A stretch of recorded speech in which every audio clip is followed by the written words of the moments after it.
Welcome to Friday's podcast, and we're going to be talking today about why supply chains we feel will never return to normal. And it's a subject that's very close and something I've been discussing a lot, not just with clients or anything, but also with um, education and other areas. The old supply chain model is breaking. Geopolitical shocks we're seeing now, trade wars, sanctions, reassuring and dismantling decades of old supply relationships overnight. It's a challenge. Single source risk, just having one single source now. Now we're looking at plus one, plus two, plus three, because does that just one work for you? Again, another key factor, and we do discuss this in other podcasts in more detail. Cost volatility. Freight rates, energy costs, lead times, energy's just gone up. As you know, the price cap's just gone up here in the UK. How do businesses cope with that? It's a big, big challenge. So again, we're seeing a lot of change and a lot of headwind. AI, as we know, AI, we feel is changing and it will change supply chains, whether you're with it or not, it will come and it will change. Predictive disruption, autonomous operations, real-time visibility. They're the three key things that our trade intelligence hub is telling us. And it keeps coming back to this constantly, constantly. So we're already seeing that shift. We're already seeing that pattern. This will only evolve within a year, 2 years, 3 years. I have no idea what year five will bring, but it certainly won't be as we see today. And this is why we're talking about these key topics in our podcast. Compliance is not, it's that shift. So where we've seen compliance is that old word that we never really talk about or discuss. But actually, it's now the key structural on the mind of any board, any CEO, any managing director, any director. It's there because compliance is no longer the back office function. It's sanctions, regimes, expanding across new jurisdictions, ESG enforced labour due diligence requirements, rules of origin complexity under new trade agreements, export controls tightening on dual use, just every little things, customs, all the key areas. Now compliance is the fundamental part because if you want to stay ahead of the game, you want to involve yourself in AI, you want to get an edge in the market, you've got to start thinking of these things. Businesses that treat compliance as a cost center will be left behind. Those that embed it into the strategy will be very decisive and gain an advantage. It's very clear, and we're already seeing that shift already in them patterns. Data trade intelligence, know before you move is, the common saying, we've been working in AI for over 6 years now, but in the last 3 years, building different areas. Not really we can push it to the market.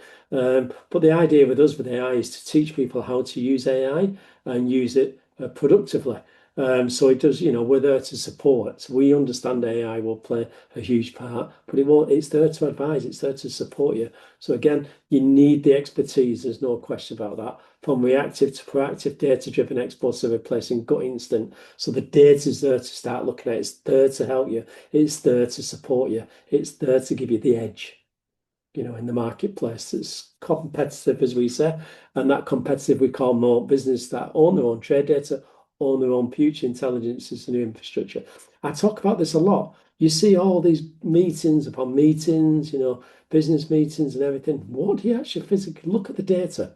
What does the data tell you? If you've got a member of staff who's spending 3 to 4 hours or 5 hours going to these meetings and things, and I'm not against it, don't get me wrong, but purely on exporting and strategy, are you gaining a competitive edge there? Is it working? Would you be better getting on a plane and visiting some potential buyers in a country where you want to break into? But first, look at the data. The data will tell you the markets that you need to go into. We created the market finder.